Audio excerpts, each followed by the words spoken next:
পাশের বাসার রাগী সিনিয়র মেয়েটাকে ভালোবাসার অপরাধে আজকে আব্বু ঈশানকে হাজারটা আঘাত করেছে। যবে থেকে ঈশান মেয়েটাকে ভালোবাসে তবে থেকেই যেন ছেলেটার জীবনটা পুরো এলোমেলো হয়ে গেছে।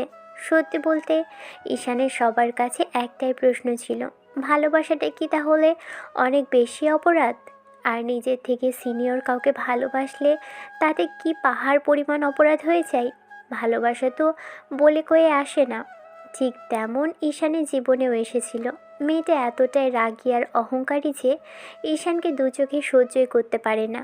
আর যবে থেকে জানতে পেরেছে ঈশান ওকে পছন্দ করে, ভালোবাসে, তবে থেকে যেন ঈশানের প্রতি মেয়েটার ঘৃণা আর বিরক্তটা দিন দিন বেড়েই যাচ্ছে। ঈশানের তো মাঝে মাঝে মনে হয় মেয়েটার কাছে পৃথিবীর সবচেয়ে ঘৃণিত আর সবচেয়ে বাজে মানুষ। না হলে এতটা জঘন্য কেউ কাউকে মনে করে বলে ওর জানা নেই। যবে থেকে ঈশান খুশির পিছনে ঘুরছে তবে থেকে মেয়েটা ওকে সহ্য করতে পারে না। দুজনের পাশাপাশি বাড়ি হওয়ার কারণে প্রতিনিয়ত দেখা হয়।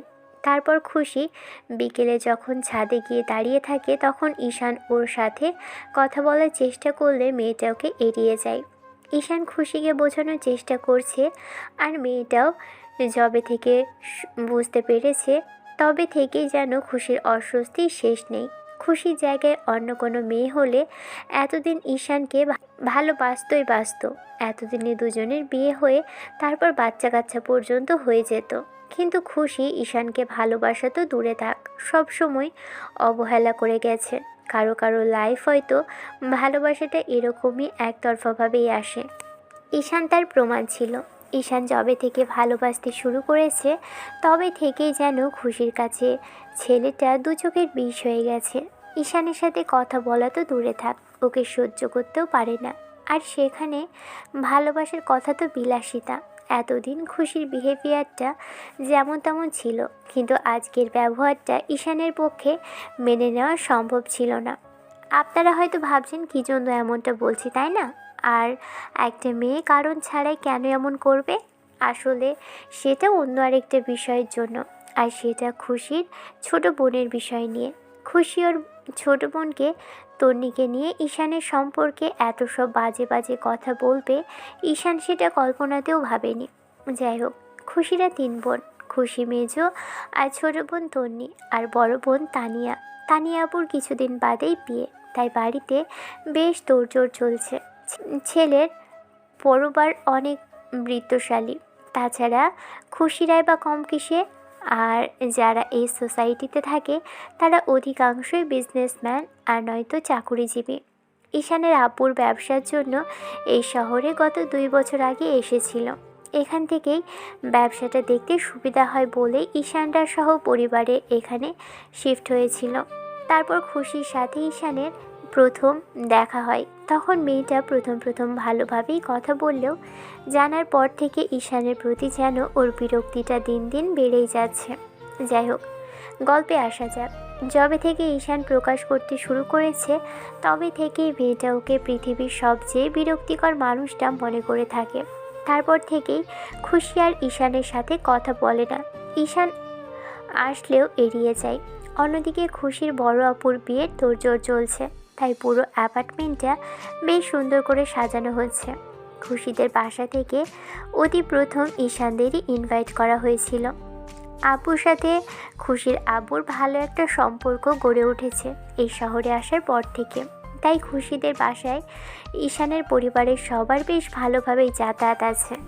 সেই সুবাদে ঈশানও প্রায়ই ওদের বাসায় গিয়ে আড্ডা দেয় ছুটির খুশির ছোট বোন আর আম্মুর সাথে। কিন্তু যবে থেকে খুশি জানতে পেরেছে তবে থেকে ঈশানের বসায় আসা তো দূরে থাক, ওকে দেখলেই দূরে চলে যায়। মেয়েটা কেমন মুখ বাঁকিয়ে রাখে। ঈশান জানে না পৃথিবীতে ও ব্যতীত খুশির কাছে আর কোনো বিরক্তির কারণ আছে কিনা। আর যে ঘটনার কারণে আজকে আপুর হাতে হাজারটা আঘাত ঈশানকে সহ্য করতে হলো সেটা না হয় আগেই জেনে নিন।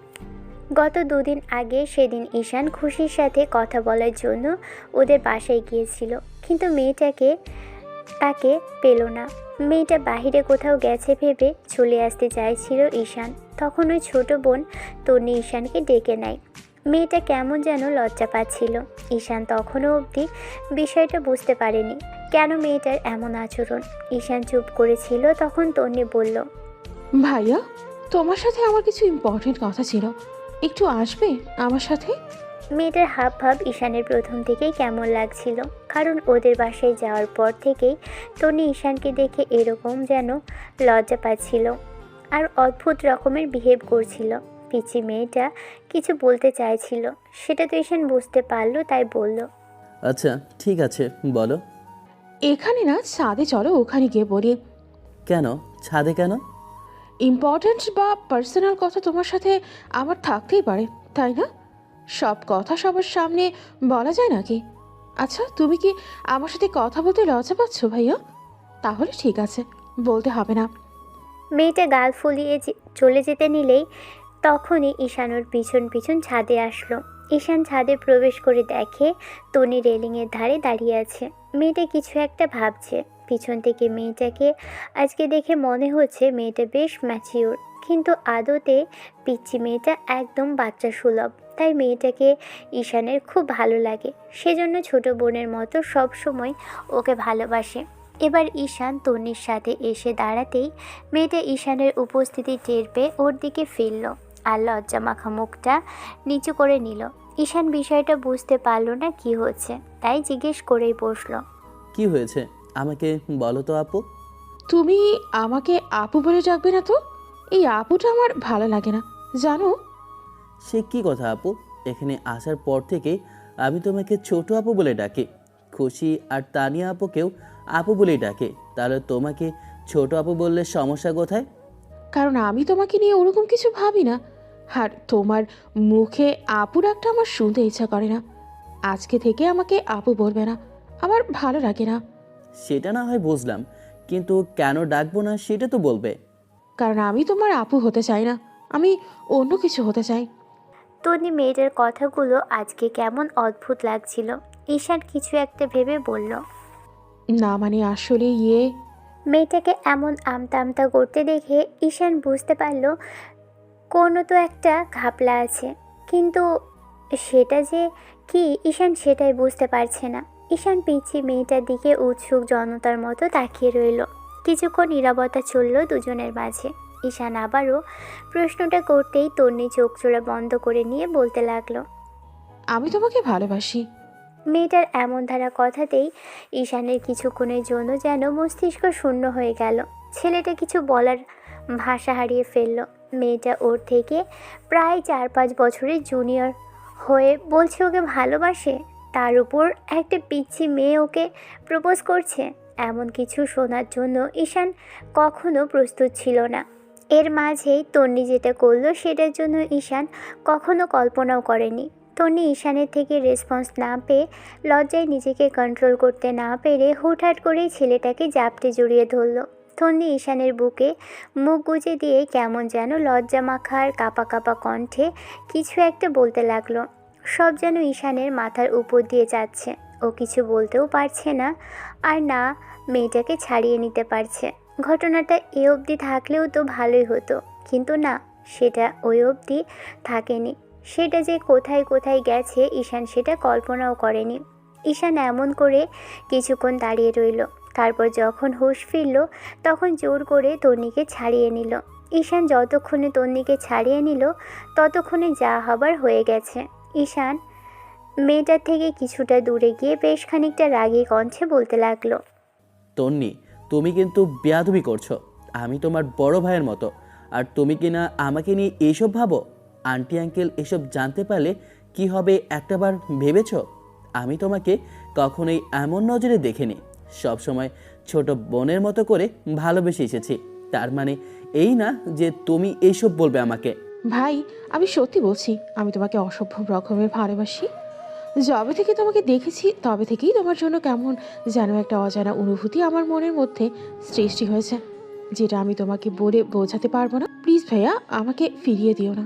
আমি ভালো থাকতে পারছি না, তোমাকে চাই আমার। তন্নি, এটা তোমার আবেগ, ভালোবাসা না। তোমার বয়সটা কম, এখন তোমার কাছে যা আবেগ সেটাই ভালোবাসা মনে হচ্ছে। এখন তোমার আমাকে চাই তো মনে হচ্ছে, কিন্তু কাল যখন আমার থেকে হ্যান্ডসাম আর সুন্দর কাউকে দেখবে তখন তোমার মনে হবে যে তুমি তাকে ভালোবাসো। এগুলো বাদ দাও। তুমি এখন অনেক ছোট, সবেমাত্র ইন্টার ফার্স্ট ইয়ারে পড়ো। লাইফটাকে সামনের দিকে এগিয়ে নাও, পড়ালেখায় মনোযোগ দাও। সামনে তোমার জন্য অনেক ভালো কেউ অপেক্ষা করছে, যে তোমাকে অনেক বেশি ভালোবাসবে। আমি এতটাও ছোট নই যে আমার আবেগ কাজ করবে। আমার বয়সটা 17। তোমার কি মনে হচ্ছে না যে আমি তোমাকে সত্যিই ভালোবাসি? তোমার কেন মনে হলো আমি আবেগের বশে এমনটা বলছি? আমার আগে কাউকে ভালো লাগেনি। হ্যাঁ, এটা ঠিক যে ভালো লাগা থেকে তোমার প্রতি অনুভূতি সৃষ্টি হয়েছে। তোমাকে ভালোবাসি না এরকমটা নয়। ভাইয়া, বিশ্বাস করো, আমি সত্যিই তোমাকে ভালোবাসি। তন্নি, তুমি আবেগের বশে এইসব কথা বলছো, সেটা তুমি 2 দিন পরেই বুঝতে পারবে। কাল সবটা যখন বুঝতে পারবে, তখন তুমি বুঝতে পারবে তোমার আমাকে ভালোবাসাটা কিংবা পছন্দ করাটা ভুল ছিল। আমার থেকে ভালো কেউ তোমার লাইফে আসলে মনে হবে তুমি আমাকে ভালোবাসার কথা বলে কিংবা আমার সাথে রিলেশনে জড়িয়ে জীবনের সবচেয়ে বড় ভুল করেছো। এমন কিছু হবে না। তুমি প্লিজ আমাকে একটু ভালোবাসার চেষ্টা করো। আমি তোমাকে সত্যিই ভালোবাসি।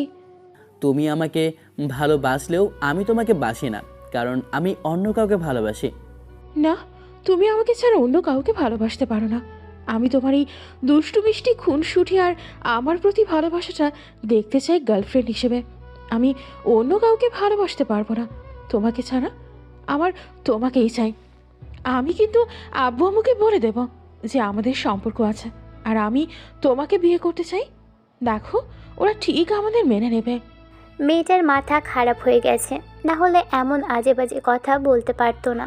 এসব বাজে কথা শোনার সাথে সাথেই ঈশানের মাথাটা গরম হলেও সামনে দাঁড়িয়ে থাকা পিচ্ছি মেয়েটাকে আঘাত করে কিংবা সাউট করে ওর সাথে কোনো কথা বলতে চাইলো না। একটা দীর্ঘশ্বাস ফেলে পিছনের দিকে ফিরে কিছু একটা ভেবে তারপর আবারও ওর দিকে ফিরে একটু হাসার চেষ্টা করে বলল, তন্নি, আমি তোমাকে ভালোবাসি বোন হিসাবে। দেখো, তুমি আমার কাছে এই জায়গাটা বজায় রাখো। আজ বাদে কাল যখন তোমার ভোরটা ভাঙবে, তখন না হয় তুমি বলো যে তোমার লাইফে আমার থেকে ভালো কেউ এসেছে। সবটা জানার পর তোমার যদি মনে হয় যে তুমি তারপরেও আমাকে ভালোবাসো, তখন না হয় বলতে এসো। কিন্তু তার আগে পড়ালেখায় মনোযোগ দাও। দেখো, অনেক ভালো কিছু করতে পারবে। আমি বলেছি এটা ভালোবাসা নয়।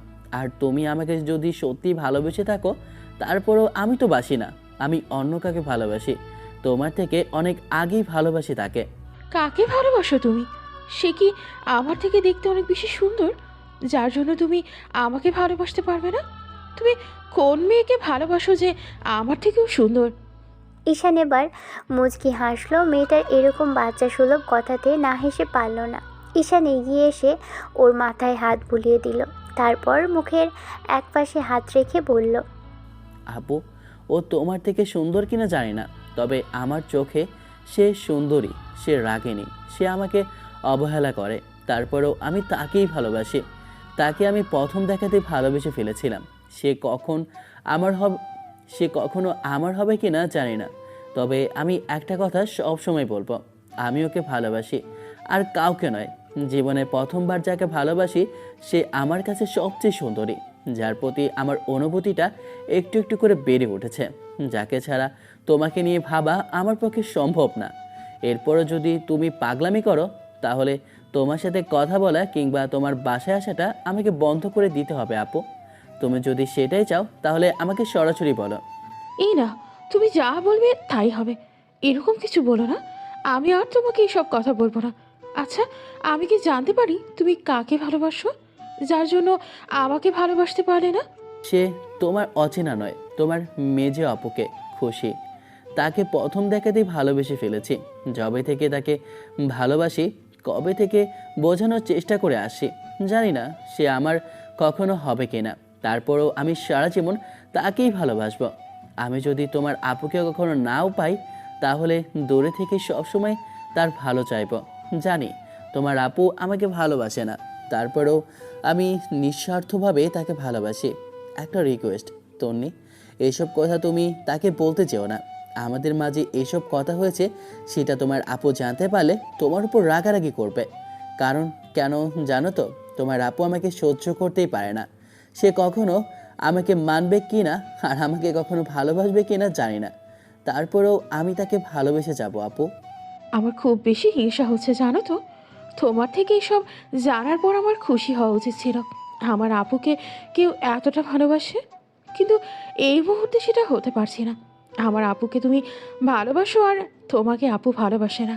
সেখানে আমি তোমাকে ভালোবেসেছিলাম আর তুমি সেটা বুঝলে না। যাই হোক, আমি চাইবো তোমরা ভালো থাকো। আপু যেন তোমার ভালোবাসাটা বুঝতে পারে, তোমার কথাটা যেন সত্যি হয়। আমার লাইফে নতুন কেউ আসে আর তোমার মতো করে না হলেও তোমার থেকে অনেক বেশি ভালোবাসে। বাসবে, অনেক বেশি ভালোবাসবে, সব সময় আগলে রাখবে। এসব নিয়ে তোমাকে চিন্তা করতে হবে না আপু। তুমি পড়ালেখায় মনোযোগ দেবে, এসব নিয়ে আর কখনো ভাববে না, তাহলেই দেখবে সবটা ভুলে যাবে।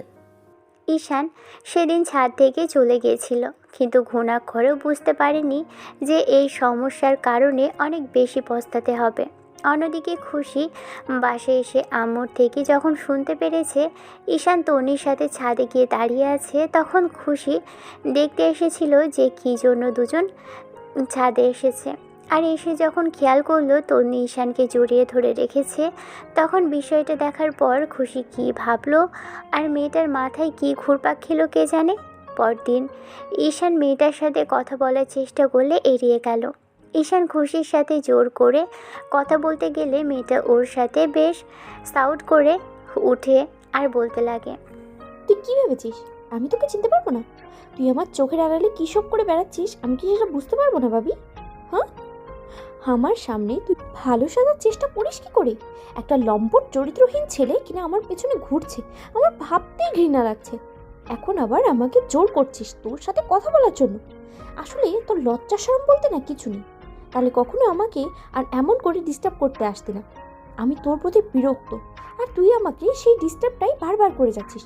আমি ভেবেছিলাম তোকে কিছু বলবো না, কিন্তু না, তোকে উচিত শিক্ষা না দিলে তুই সোজা হবি না। একে তো আমার বোনের সাথে প্রেমের নাটক করেছিস, তার উপরে আবার বলছিস তুই আমাকে ভালোবাসিস, আমাকে পছন্দ করিস। এই এই তোর ভালোবাসার নমুনা? মুখোশের আড়ালে থাকা চরিত্রহীন চেহারাটা আমি কাল ঠিকই বুঝতে পেরেছি। তন্নিকে তুই কি করেছিস বল, যার জন্য ও তোকে ভালোবাসে বলেছে? তুই আমার বোনের কতটুকু ক্ষতি করেছিস বল, নাহলে কিন্তু আমি তোকে। খুশির এমন দ্বারা কথা শোনার জন্য ঈশান কখনো প্রস্তুত ছিল না। মেয়েটা সেই তখন থেকে বাজে কথা বলেই যাচ্ছে। ঈশান হতবাক হয়ে মেয়েটার মুখের দিকে তাকিয়ে রইল। ছেলেটা ভাবছে এমন খুশি জানতে পারলো কি করে। আচ্ছা, তাহলে কি কালকে ওদের ওই বিষয়টা দেখে ফেলেছিল খুশি? ঈশান এক্সপ্লেন করার জন্য যখনই কিছু বলতে যাবে তখনই খুশি বলতে লাগলো, একদম কোনো কথা বলার চেষ্টা করবি না। তোর সাথে যে এখনও আমি সিনক্রিয়েট করিনি আর তোকে ঘাড় ধাক্কা দিয়ে আমার বাসা থেকে বের করে দেইনি, সেটা তোর ভাগ্য। আমি আব্বু আম্মুর কাছে এসব নিয়ে কিছু বলিনি, কারণ চাইছি না তোর জন্য এই মুহূর্তে আব্বুকে বিয়ে করাতে কোনো হট্টগোল কিংবা কোনো ঝামেলা হোক, সেটা আমি চাচ্ছি না। তাতে আমার পরিবারকে অপমানিত হতে হবে, কিন্তু তুই সেটা চাইবি না। আমি বুঝতে পেরেছি তুই একটা চরিত্রহীন। তোর কাজই হচ্ছে মেয়েদের পিছনে এরকম পড়ে থাকা। দাঁড়া, আজকে তোর তো হচ্ছে। মেয়েটার এমন কথাতে ঈশান আকাশ থেকে পড়েছে, কিছু বলতেও পারছে না।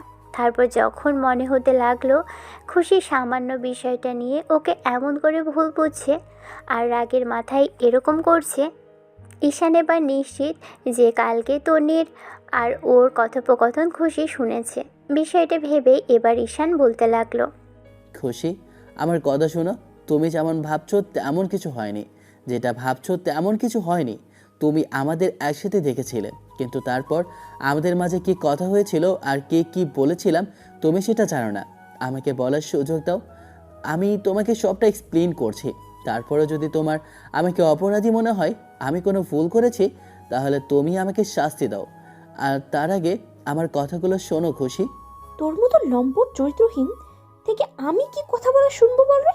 হ্যাঁ, আর তুই আমাকে কি এক্সপ্লেন করবি বল, কি এক্সপ্লেন করবি? বলবি তুই দুধে ধোয়া তুলসী পাতা? তুই সাধু সন্ন্যাসী? তুই কিছু করিসনি।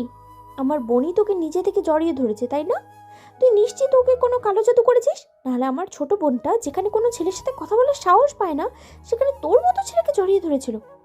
তুই নিশ্চয়ই কিছু একটা করেছিস, না হলে তো ও তোর মতো একটা বদমাইশের লম্পট লাফাঙ্গা ছেলেকে ভালোবাসে কি করে? আমি শিওর তুই তোকে কিছু একটা করেছিসই। বল কি করেছিস? আজকে তোকে আমি শেষ করে ফেলবো। খুশি, প্লিজ বিশ্বাস করো, আমি এমন কিছু করিনি। তন্নি হয়তো আমাকে সত্যিই পছন্দ করে, সেজন্য কথাগুলো বলেছিল। আর আমি ওকে। ঈশান কথাটা শেষ করার আগেই খুশি কষিয়ে ওর দুটো থাপ্পড় মারল গালে। আশেপাশের সবাই খুশির এমন কর্মকাণ্ডে ওদের দিকে তাকিয়ে ফ্যালফ্যাল করে তাকিয়েছিল। খুশি ঈশানকে আর কিছু বলার সুযোগ দিল না। হাত ধরে টানতে টানতে ওকে নিচে নিয়ে আসলো আর আগুন ঝরা কণ্ঠে বলতে আরম্ভ করলো। এর পরেও তোর মুখ দিয়ে কথা বেরোচ্ছে? তুই যে এতটা খারাপ আমি ভাবতেও পারিনি। আমি ভেবেছিলাম আঙ্কেল তার ছেলেকে অন্তত আর যাই হোক শিক্ষাটা দিতে পেরেছে, কিন্তু তোর মতো একটা লম্পটকে যে শিক্ষা দেওয়াটা সম্ভব না সেটা আমি বুঝতে পারি। আঙ্কেল তো ভালো মানুষ, তার ছেলে কিনা এরকম একটা বাজে আর চরিত্রহীন সেটা আমি ভাবি। আমি কিছু করে ফেলি তার আগে তুই এখান থেকে চলে যা। আমি বলছি না আমার বাসায় অনুষ্ঠান, আমি চাইছি না এই মুহূর্তে কোনো ঝামেলা হোক। তুমি আমার কথা বিশ্বাস করতে পারছো না? তাহলে তন্নিকে গিয়ে জিজ্ঞেস করে দেখো আমাদের মাঝে কি কথা হয়েছে। আমার কথাটা একটু শোনো।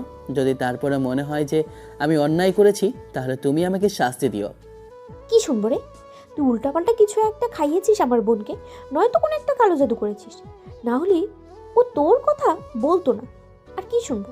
আমি সবটা নিজের চোখেই দেখেছি। চোখে দেখা কখনো ভুল হয় না। আমি তোকে আগে থেকেই খুব ভালো করে চিনি। তুই ঠিক কেমন আর তোর চরিত্রটা কেমন সেটা আমার খুব ভালো করেই জানা আছে। তুই যদি ভুলি আমার সামনে আসিস না, তাহলে আমার থেকে খারাপ কিন্তু আর কেউ হবে না। খুশি, আমার কথা শোনো। আমি তোমাকে সত্যিই ভালোবাসি, ওকে নয়। ঈশান কথাগুলো আবারও শেষ করতে পারল না। তার আগেই খুশি ওকে কয়েকটা আঘাত করলো, তারপর ধাক্কা দিয়ে গেটের বাহিরে বের করে দিল। ঈশান সেখানেই কিছুক্ষণ দাঁড়িয়ে রইল আর ভাবলো খুশি রেগে আসছে, রাগটা কমলে সব ঠিক হয়ে যাবে। আর রাগ কমলে ঈশান খুশিকে সবটা বলবে, তাহলে হয়তো মেয়েটা কিছুটা শান্ত হবে। কিন্তু ঈশানের ধারণাটা ভুল ছিল। খুশি এটুকু করেই শান্ত হয়নি। বিকেলে খুশি ঈশানের বাসায় এসে ওর আব্বু আম্মুর সামনে উঁচু গলায় দাঁড়িয়ে সবটা বলল। খুশির মুখে এমন কথা শুনে ঈশানের আব্বু আম্মু মাথা নিচু করে রইল। ওনাদের মেয়ের বয়সী একটা মেয়ে এসে কিনা ওনাদের এভাবে অপমান করলো। ঈশান নাকি তার ছোট বোনকে প্রেমের ফাঁদে ফেলেছে। এসব নিয়ে খুশি আব্বু আম্মুকে হাজারটা কথা বলল। ঈশানের আব্বু আফজাল সাহেব কোনো কথা বলেননি, চুপ করেছিলেন।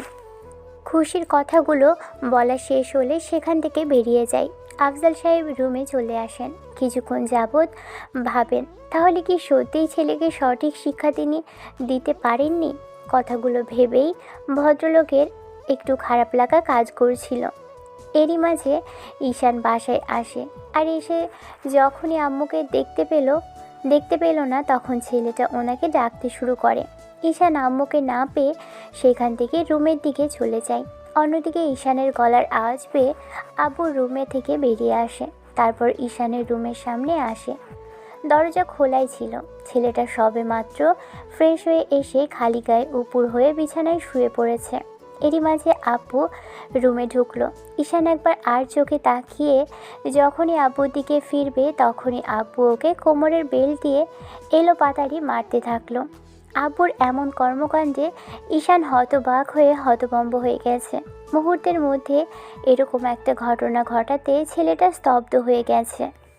ছেলেটার মস্তিষ্ক শূন্য হয়ে বলার ভাষাটুকু হারিয়ে ফেলেছে। আব্বু কখনো ওর গায়ে হাত তোলেনি, কিন্তু আজকে কিনা হঠাৎই এরকম করে আঘাত করছে। কথাগুলো ভাবতেই বুকের ভিতরটা ধক করে উঠল। সাথে সাথে ঈশান আব্বুকে আটকানোর চেষ্টা করলো। তাতেই যেন ভদ্রলোক আরও লেগে গেল। তারপর আরও জোরে জোরে ছেলেকে আঘাত করতে লাগলো। ঈশান বেডে শোয়া ছিল, তার উপর আবার যখন ওঠার চেষ্টা করলো, তখন আব্বু ওকে এত জোরে জোরে বেল দিয়ে আঘাত করছে, যার জন্য ঈশান আর উঠতেই পারল না। ঈশানের পুরো পিঠ জুড়ে আঘাতের চিহ্ন স্পষ্ট হয়ে আছে। এরই মাঝে আম্মু এসে আব্বুকে আটকানোর চেষ্টা করলো, কিন্তু পারল না। অন্যদিকে ঈশান আব্বুকে বারবার বলতে লাগলো, আব্বু, তুমি আমাকে মারছো কেন? আমি কি অন্যায় করেছি আমাকে বলো, যার জন্য তুমি আমাকে এমন করে আঘাত করছো? আব্বু কোনো কথা বলছে না। আম্মু জোর করে আব্বুকে ছাড়িয়ে নিল। তারপর দূরে নিয়ে গিয়ে দাঁড় করিয়ে আম্মু আব্বুকে দুহাতে আটকে দিল। ঈশান তেমন করেই বেডে পড়ে রইল। তখন আব্বু কড়া কণ্ঠে বলতে লাগলো, তোমার লজ্জা করে না এসব করতে? পাশের বাসার মেয়েগুলোর সাথে এসব বাজে কাজ করে এসে এখন ভালো সাজা হচ্ছে? তুমি কি করেছো সেটা আমি শুনেছি। তোমার মন মানসিকতা এত নীচ আমি সেটা ভাবতেও পারিনি। তুমি ওকে বিয়ে করতে চাও সেটা আমাকে বলতে পারতে। তাই বলে মেয়েটার সাথে এত বাজে কিছু করবে আমি সেটা কল্পনাও করিনি। আব্বু আমার কথা শোনো, আমি এরকম কিছু করিনি। তুমি আমাকে আরও মারো, হাজারটা বকা দাও, তারপরেও আমি একটা কথাই বলবো, আমি এমন কোনো অন্যায় করিনি কিংবা ওই মেয়েটাকে এমন বাজে কোনো ইঙ্গিত করিনি যার জন্য তুমি আমার ওপর এত রেগে যাবে। আমি বুঝতে পারছি যে খুশি আপু বাসায় এসেছিল আর এইসব কথা বলেছে। বিশ্বাস করো আমি এমন কিছু করিনি আব্বু, সম্পূর্ণ একটা ভুল বোঝাবুঝি ছিল। আমি তো খুশিকে ভালোবাসি, তাহলে কেন তন্নির সাথে এমন কিছু করব? আমি ওকে ছোট বোনের নজরে দেখি, তাহলে কেনই বা ওর সাথে এইরকম। ঈশান কথাগুলো বলতেই আব্বু আবারও তেড়ে এসে ওকে যখনই আঘাত করতে যাবে তখনই আম্মু এসে ওনার সামনে এসে দাঁড়ালো। এবার ঈশান আম্মুকে সরিয়ে দিয়ে বলল, আম্মু আব্বুকে বাধা দিও না। আব্বুর যতক্ষণ রাগটা না মেটে ততক্ষণ আমাকে মারতে দাও। জীবনে কখনো মার খাইনি, আজকে না হয় খাই। ভালোবাসা যদি অন্যায় হয়ে থাকে তার জন্য আব্বু আমাকে হাজারটা আঘাত করুক, তারপরেও বলবো আমি এমন কোনো অন্যায় করিনি যার জন্য তোমাদের সম্মানটা নষ্ট হয়। আমি তো খুশিকে ভালোবেসেছিলাম, যবে থেকে ওকে ভালোবাসি তবে থেকেই ওর অবহেলাটা সহ্য করছি। আর তন্নি যখন আমাকে বলল আমাকে পছন্দ করে তখন আমি ওকে বোঝাচ্ছিলাম, আর সেটা খুশি আপু দেখে ফেলে আর এমন করে ভুল বুঝেছে। আব্বুর যদি আমাকে মেরে রাগটা মেটে তাহলে আমাকে মারতে দাও, আমি এই শাস্তিটা পেতে চাই। ভালোবাসার জন্য যে এত বড় শাস্তি পেতে হয় সেটা আমার জানার দরকার আছে। আমি একটা নির্লজ্জ বেহায়া, যার জন্য ওর মতো মেয়ের সামনে গিয়ে ভালোবাসার কথা বলতাম, কিন্তু মেয়েটা আমাকে দু চোখে কখনো সহ্য করতেই পারেনি। বারবার তাকে ভালোবাসি কথাটা বলেছি, আর কিভাবে বা ভালোবাসবে আমার জানা নেই। মানুষ আর কিভাবে ভালোবাসার কথাটা বলতে পারে? অন্য কোনোভাবে খুশিকে বোঝানোর উপায় থাকলে আমি তেমন করে ওকে বোঝাতাম, কিন্তু যাকে ভালোবাসি সেই আমাকে এমন করে সবার সামনে ছোট করে দিল আর এমন করে বাজে ভাবলো, যেটা আমার ধারণার বাইরে ছিল। খুশি আমাকে এত বেশি ঘৃণা করে কখনো আমাকে সামনে থেকে দেখতেও চায় না, সেটা ভাবিনি। আব্বু যতক্ষণ না আমার উপর থেকে তোমার রাগটা না কমে তুমি আমাকে মারতে পারো। আম্মু আব্বুকে আর বাধা দিও না, আব্বুর সব রাগ মেটাতে দাও। এত কিছু করার পরেও তোমার মুখ দিয়ে কথা বের হচ্ছে? তোমার ভেতরে লজ্জা বলতে আর কিচ্ছু নেই। তাহলে একটা জুনিয়র ছেলে হয়ে কি করে একটা সিনিয়র মেয়ের পেছনে পড়ে থাকতি? আমি আজকে থেকে বলে দিচ্ছি তুমি আর ওর বাসার আশেপাশে যাবে না। বিয়ের অনুষ্ঠান যতদিন না হচ্ছে ততদিন যেন আমি ওদের আশেপাশেও তোমাকে না দেখি। ওই বাসার প্রত্যেকটা মেয়ের থেকে তুমি দূরে থাকবে। তুমি জানো খুশি কতটা রাগী আর জেদি মেয়ে। এখন যদি এসব কথা ওর আব্বু আম্মুকে এখন বলে দেয় তাহলে ওনাদের সামনে আমার মান সম্মান থাকবে না, বুঝতে পারছো তুমি? না আব্বু, কিছুই হবে না, তোমাদের মান সম্মান বজায় থাকবে। আমি ওদের থেকে দূরে থাকবো আর কখনো ওদের দিকে ফিরেও তাকাবো না। আমার শিক্ষা হয়ে গেছে আব্বু, ভালোবাসার শাস্তি আমি পেয়ে গেছি। আমি ভালোবেসে অনেক বড় শাস্তি পেয়েছি। আমার ভালোবাসার প্রতিদান হিসাবে আমি এত বড় উপহার পেয়েছি। ওই মুখে যদি আর একবার ভালোবাসার কথা বলো না তাহলে আমার থেকে খারাপ আর কেউ হবে না। বলবো না, মনে রেখে দেব। তোমার ছেলে কাউকে ভালোবাসলেও সে আমাকে একটুখানি ভালোবাসে না। তোমাদের আর আমাকে নিয়ে টেনশন করতে হবে না। আমি এমন কোনো কাজ করব না যার জন্য তোমাদের কষ্ট পেতে হয়। অন্যদিকে ছেলের এমন হাল দেখে আম্মু তো কেঁদেই ফেলেছে। আব্বু এবার বেলটা ছুঁড়ে ফেলে দিয়ে সেখান থেকে বেরিয়ে গেল। ঈশান বেডে পড়ে রইল, পুরো শরীর ব্যথায় টনটন করছে। আজকে সন্ধ্যা কারণে আব্বুর হাতে এমন করে ঈশানকে খেতে হবে সেটা ভাবতেও পারেনি। তাও যাকে ভালোবাসলো তার জন্য শেষে কপালে হয়তো এমনটাই ছিল। সিনিয়র মেয়েকে ভালোবাসার অপরাধ, এত বড় শাস্তিটা আজকে ওকে পেতে হয়েছে। বিকেলের দিকে যখন ঈশানের ঘুম ভাঙলো তখন বুঝতে পারলো শরীরটায় ব্যথা করছে আর প্রচুর পরিমাণে গরম লাগছে। তারপরও সেসবের তোয়াক্কা করলো না ছেলেটা। উঠে গিয়ে ফ্রেশ হয়ে একটা শার্ট গায়ে চাপিয়ে তারপর বাসা থেকে বেরোনোর চেষ্টা করলো। দেখলো আব্বু ডাইনিংয়ে বসে পত্রিকা পড়ছে। ঈশান একবার আব্বুর দিকে তাকিয়ে তারপর বাহিরের দিকে যেতে গেলে তখন ঈশান বলতে লাগলো, আব্বু, কোথায় যাচ্ছ তুমি এই শরীর নিয়ে? তোমাকে কোথাও যেতে হবে না, তুমি বাসায় থাকো। তোমার কি প্রয়োজন আমাকে বলো, আমি এনে দেব। যদি বন্ধুদের ডাকতে হয় তাহলে বলো, আমি ওদের বাসায় আসতে বলি। ওর বাসায় এসে আড্ডা দিক। রিপিট, ওরা বাসায় এসে আড্ডা দিক, তারপরও তোমাকে বাইরে যেতে হবে না। না আম্মু, তেমন কিছু দরকার নেই, একটু হাঁটতে বেরোবো, সমস্যা নেই। আমি এমন কোনো কাজ করব না যার জন্য তোমাদের কোনো কথা শুনতে হয়। ঈশান গুটি গুটি পায়ে হেঁটে বেরোলো। রাস্তায় বেরোতেই তন্নি আর ওর বাকি দুই বোন ঈশানকে দেখলো। তন্নি ছেলেটাকে এমন করে ঘুরিয়ে হাঁটতে দেখে অবাক চোখে কিছুক্ষণ তাকিয়ে রইল। তারপর ওর বড় আপুকে উদ্দেশ্য করে বলতে লাগলো, বড় আপু, দেখো ঈশান ভাইয়া কেমন করে যেন হাঁটছে। কি হলো বলো তো ওনার? কথাটা শোনার সাথে সাথেই খুশির আগের মাথায় বলতে লাগলো, ওর যা ইচ্ছা তাই হোক, কিন্তু ওকে নিয়ে তোর এত আগ্রহ কিসের? হ্যাঁ, ওর কি হবে না হবে সেটা দেখার জন্য ওর পরিবার আছে। তোকে এত পাকনামি করতে কে বলেছে? আপু, তুমি এমন করে কথা বলছো কেন? আমি কি খারাপ কিছু বলেছি নাকি যে এমন সিন ক্রিয়েট করছো? তুমি ভাইয়াকে অপছন্দ করো, সহ্য করতে পারো না, তাই বলে যে কেউ পদে পড়লে কিংবা অসুস্থ হলে তার সম্পর্কে এরকম করে কথা বলবে? এবার কিন্তু থাপ্পড় মেরে তোর গালের সবটা তুমি ফেলে দেবো বেয়াদব। বড়দের সাথে কিভাবে কথা বলতে হয় সেটা জানিস না? তুইও তো জানিস না কিভাবে ছোট বোনের সাথে কথা বলতে হয়। তোর ঈশানকে পছন্দ হয় না, সহ্য করতে পারিস না, সেটা তোর জন্য আলাদা ব্যাপার। তাই সবসময় ওর সাথে এরকম কেন করিস? আজকে নাকি তুই ওদের বাসায় গিয়েছিলি আর কী সব উল্টোপাল্টা বলে এসেছিস। বেশ করেছি। ওর মধ্যে একটা লম্পট আর লুচ্চা লাফাঙ্গার সাথে এরকম হওয়াই উচিত। ওকে তো মেরে পুলিশের হাতে তুলে দেওয়া উচিত ছিল, তবেই আমার শান্তি হতো।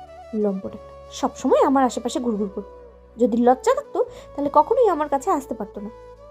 খুশির এমন ধারা কথা শুনে ওর বাকি দুই বোন অবাকের চরম পর্যায়ে পৌঁছে গেছে।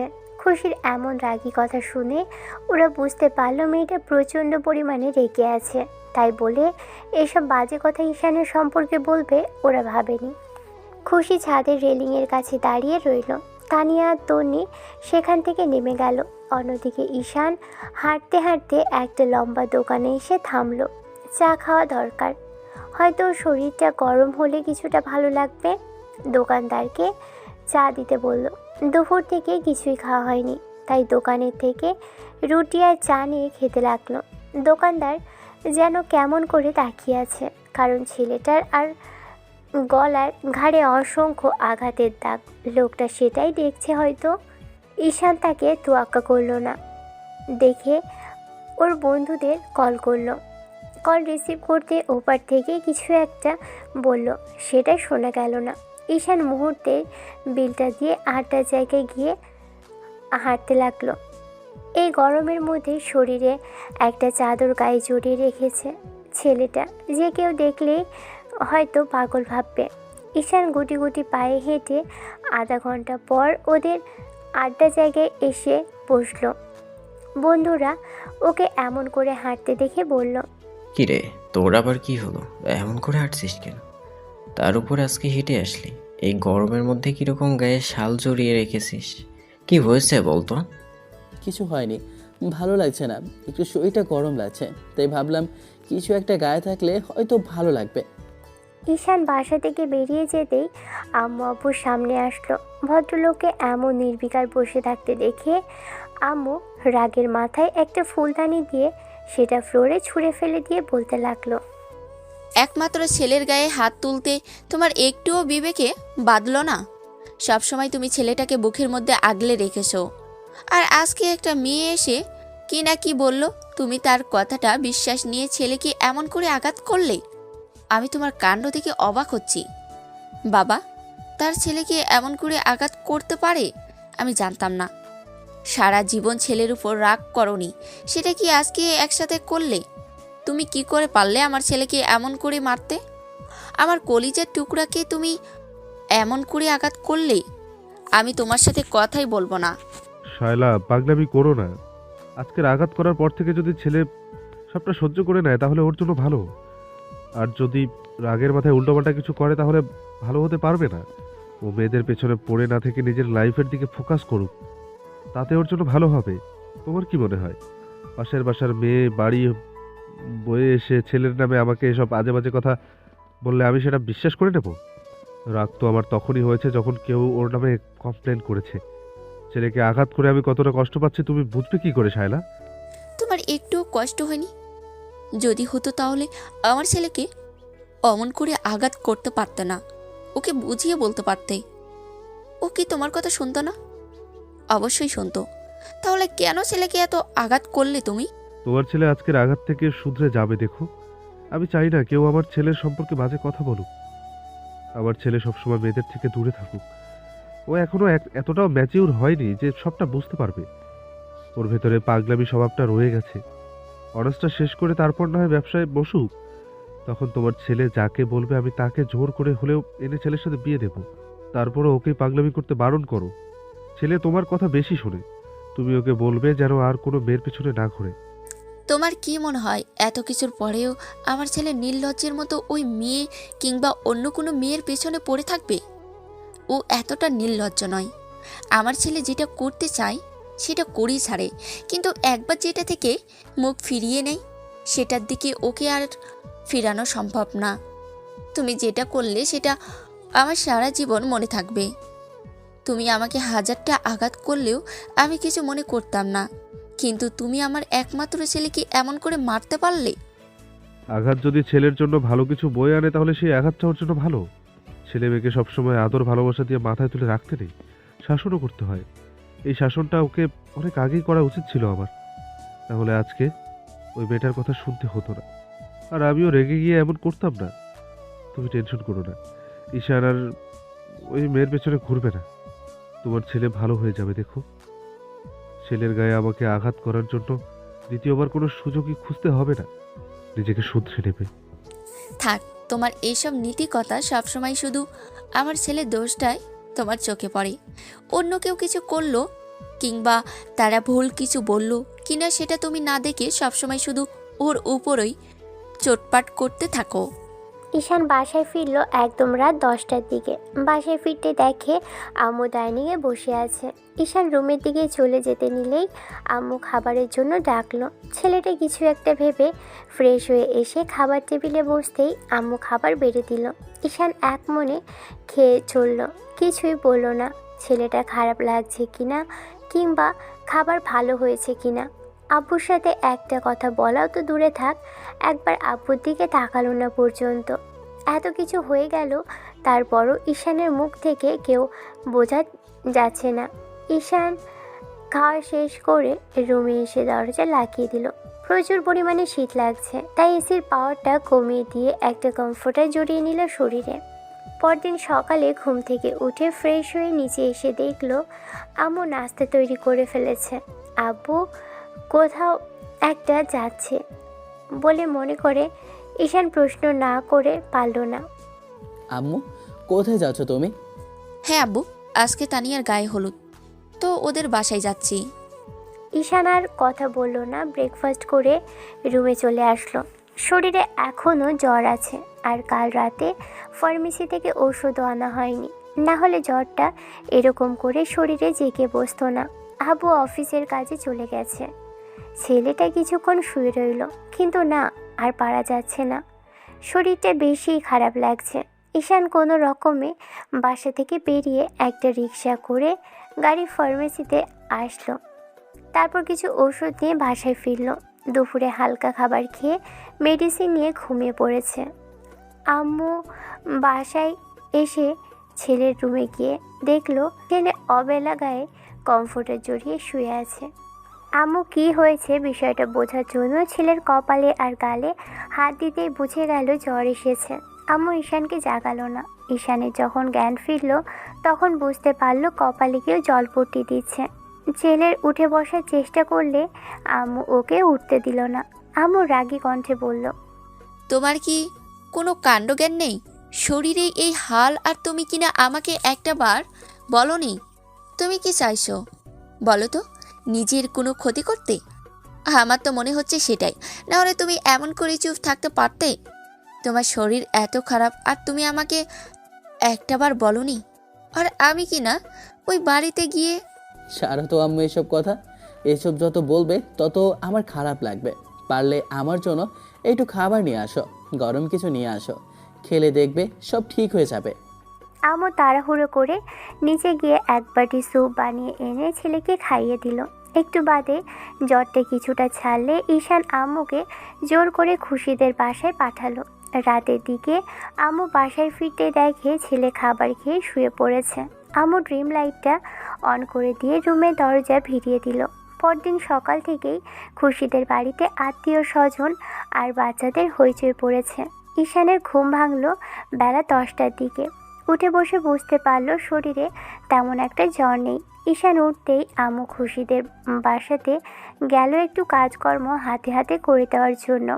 ঈশানও বাসা থেকে বেরিয়ে যাবার জন্য পা বাড়ালো। এরই মাঝে আব্বু এসে ওকে দেখলো ছেলে বাহিরে যাচ্ছে। আব্বু আজকে অফিস থেকে তাড়াতাড়ি চলে এসেছে, বিয়েতে যেতে হবে, তাই ঈশান ঠিক করেছে খুশিদের বাড়িতে আর যাবে না। ছেলেটা দুপুর অবধি আড্ডা দিয়ে বাসায় আসলো। তারপর যখনই বাসার ভিতর ঢুকতে যাবে দেখলো বাসার সামনে দাঁড়িয়ে খুশির আম্মু। খুশি আর কয়েকজন মিলে কিছু একটা বলাবলি করছে। ঈশান গেটের সামনে এসে আড়ালে শুনতে লাগলো কথাগুলো। সেই কখন মেয়েটাকে পাঠিয়েছি, তোকে বারবার বললাম একা যাওয়ার দরকার নেই, মেয়েটা একা একা আসবে, খারাপ লাগবে। না, তুই শুনলি না। এখন হলো তো, এখন কলটাও ধরছে না। আমায় কিছু বললেই তোদের কাজ পড়ে যায়। বড় বোনের সাথে গেলি কি এমন ক্ষতি হতো?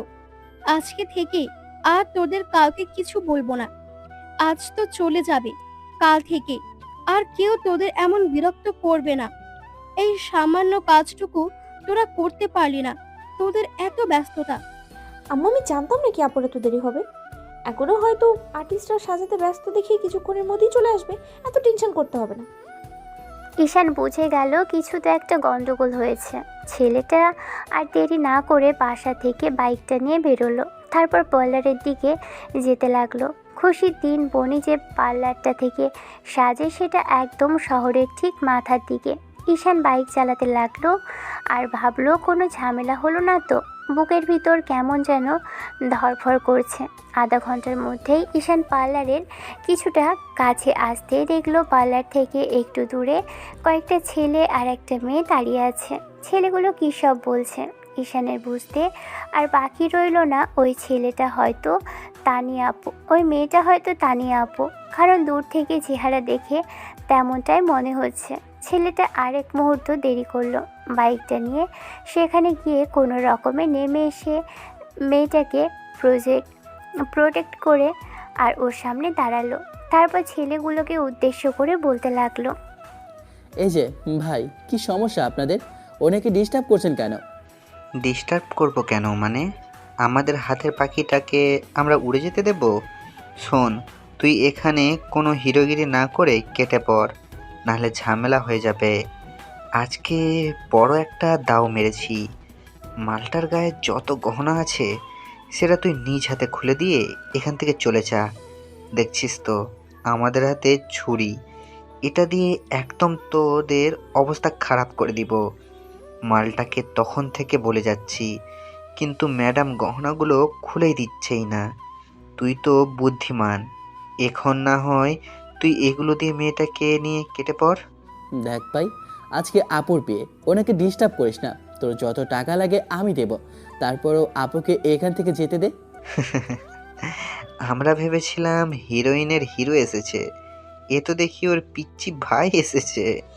ঈশান ছেলেগুলোকে রিকোয়েস্ট করতে যাবে, এরই মাঝে একটা ছেলে ওকে একটা ঘুষি মেরে দিল। ঈশানের নাক থেকে রক্ত পড়তে লাগলো। ঈশান নাকে হাত দিয়ে তারপর আর এক মুহূর্ত দেরি করলো না। বাইকটার কাছে এসে তারপর বাম্পারের ভিতর থেকে একটা রড বের করলো। ততক্ষণে ছেলেগুলো তানিয়া আপুর হাত ধরে টানাটানি করতে আরম্ভ করেছে। ঈশান গিয়ে হাতের রডটা দিয়ে একটা ছেলের মাথায় বাড়ি বসালো। সাথে সাথে ছেলেটার মাথা ফেটে গল গল করে রক্ত পড়তে লাগলো। বাকি ছেলে দুটো ওদের সঙ্গীকে আঘাত করতে দেখে ছেলে দুটো ঈশানের দিকে তেড়ে আসতে গেলেই ঈশান আরেকজনাকে আঘাত করতে লাগলো। ঈশানের হাতের এলোপাতাড়ি মার খেয়ে ছেলেগুলো আর টিকতে পারল না। মাথায় আঘাতপ্রাপ্ত ছেলেটাকে নিয়ে দৌড়ে পালিয়ে গেল। ঈশান একটা দীর্ঘ নিঃশ্বাস ফেলল। এরই মাঝে তানিয়া খেয়াল করলো ঈশানের হাতে খানিকটা কেটে গেছে। কিভাবে কাটলো বুঝতে পারল না। ছেলেটা ছুরি চালিয়ে দিল, সেখানেই হয়তো কেটেছে। ঈশান পকেট থেকে রুমাল বের করে হাতটা মুছে নিয়ে তারপর সেটাই হাতে পেঁচিয়ে বেঁধে নিল। এবার তানিয়া আপু ঈশানের দিকে এগিয়ে আসলো আর বলতে লাগলো, দেখেছো কি কাণ্ড, আমার জন্য আজকে এত সব হলো। সরি ঈশান, আমি বুঝতে পারিনি এমন কিছু হবে। জেদ করে একাই চলে এসেছিলাম। আমার বোনদের তো সময় নেই আমার সাথে আসার, আর বান্ধবীগুলো হয়তো এতক্ষণে চলে এসেছে, কিন্তু কাউকে ফোন করে পেলাম না বলে একাই বাসায় যাওয়ার জন্য বেরিয়ে পড়েছিলাম। তারপরে ছেলেগুলো আমাকে ঘিরে ধরলো। গায়ে গহনাগুলো দেখে সেগুলো নেওয়ার জন্য ওরা জোর করছিল, কিন্তু তুই সময় মতো চলে এসেছিস ভাই। ধন্যবাদ দিয়ে তোকে ছোট করা হবে, তাই না হয় ধন্যবাদটা নাই বা দেই। বড় বোনের জন্য এইটুকু করতেই পারি, এতে ধন্যবাদ দেওয়ার কিছুই নেই। নাও এবার বাইকে ওঠো, তোমাকে বাসায় নিয়ে যাই। একটু বাদে বর চলে আসবে। তোমার বাসায় হয়তো এতক্ষণে হট্টগোল পড়ে গেছে, তুমি ফোন রিসিভ করনি। দেখো গিয়ে বাসায় কান্নাকাটি পড়ে গেছে। ঈশান বাইকটা স্টার্ট করতেই মেয়েটা উঠতে গেল। এবার তানিয়া ঈশানের হাতের দিকে নজর পড়ল। তার আগেই ঈশান বুঝতে পেরে বলতে লাগলো, সামান্য কেটেছে, তোমাকে বাসায় পৌঁছে দিয়ে ফার্মেসিতে গিয়ে আমি ড্রেসিং করে ব্যান্ডেজ করে নেব। এখন এত ভাবার সময় নেই। চাই না আমার আপুকে কেউ কিছু বলো, এখন চুপচাপ বসে থাকো। তানিয়া ঈশানকে পিছন থেকে ধরে বসলো, কিন্তু মেয়েটা বারবার ওর হাতের কথা বলছে। তারপরও ঈশান কোনো উত্তর দিল না। 20 মিনিটের মাথায় ওরা বাসায় পৌঁছে গেল। ঈশান মেয়েটাকে বাসার সামনে নামিয়ে দিতেই এরই মধ্যে কেউ ঝড়ের গতিতে এসে ওদের সামনে দাঁড়ালো। ঈশান সামনে তাকিয়ে দেখলো খুশি দাঁড়িয়ে আছে। ঈশান বাইক থেকে নামার সাথে সাথেই মেয়েটা ওর শার্টের কলার ধরে কষিয়ে একটা থাপড় বসালো। ঈশান কিছু দূরে সরে গেল। এবার খুশি আবারও ছেলেটার দিকে যেতে নিলেই এবার তানিয়া ওকে আটকে দিল আর খুশিকে বলতে লাগলো, তোর সাহস হলো কি করে আমার বোনকে নিয়ে যাওয়ার? আমার বোনকে নিয়ে তুই পালিয়ে যাচ্ছিলি না? তুই কি পেয়েছিসটা কি? হ্যাঁ, আমার বোনগুলোকে তুই কি শান্তিতে থাকতে দিবি না? আর কাউকে তোর চোখে পড়লো না? হ্যাঁ, এলাকাতে কি আমরা 3 বোন নিয়ে আছি যে আমাদের দিকেই তোর কোন নজরটা দিতে হলো? তুই আসলে একটা লম্পট। নাহলে তোর মতো ছেলে কিনা নিজের আপুর বয়সী একটা মেয়েকে এইভাবে নিয়ে যেতে পারে? তোর মেয়েকে তুই কিছু একটা খাইয়েছিস, আর আমার বড় বোনের সাথে উল্টাপাল্টা কিছু। ঈশান নির্বাক হয়ে খুশির কথাগুলো শুনে যাচ্ছে। এবার তানিয়া ওকে চুপ করানোর জন্য একটা ধমক দিয়ে বলতে লাগলো, চুপ, একদম চুপ। কী সব আজে বাজে কথা বলছিস? তুই জানিস আজকে ঈশান না থাকলে কি হতো? আপু, তোমার ওকে আমাকে চেনাতে হবে না। আমি ওকে যতটুকু চিনি তুমি তার অর্ধেকটাও চেনো না। ওর মতো বাজে ছেলে এই এলাকাতে আর দ্বিতীয়টা হয় না। ও যে করেছে না, সেটা তুমি জানতে পারলে না তোমার রাগ উঠে যাবে। সারা জীবন তুমি ওকে ঘৃণা করবে। আমার ওকে দেখলেই রাগ হয়। সবটা তুমি জানতে পারলে না, ওর সাথে কথাই বলবে না। এরই মাঝে ঈশান আর দেরি করলো না, বাইকটা নিয়ে সেখান থেকে চলে গেল। ওর এমন বিহেভিয়ার দুজনেই অবাক হলো। এবার খুশি ঈশানকে বকা দিতে লাগলো। তখন তানিয়া ওর হাত ধরে বাসার ভিতরে টেনে আনতে আনতে বলল, খুশি, তুই জানিস আজকে কি হয়েছিল? তোরা কেউ আমার সাথে পার্লারে গেলি না, এমনকি আমার কোনো ফ্রেন্ডও আসেনি।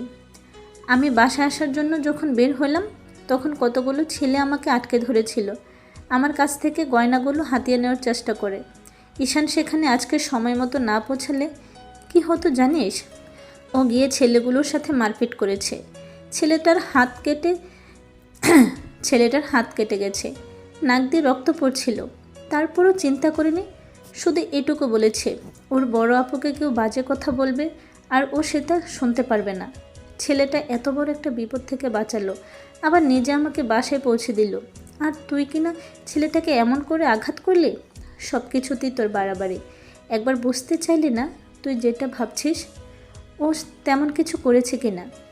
তুই ওকে ঘৃণা করিস আর সহ্য করতে পারিস না, সেজন্য হয়তো এমন করে কথা বলছিস সব সময়।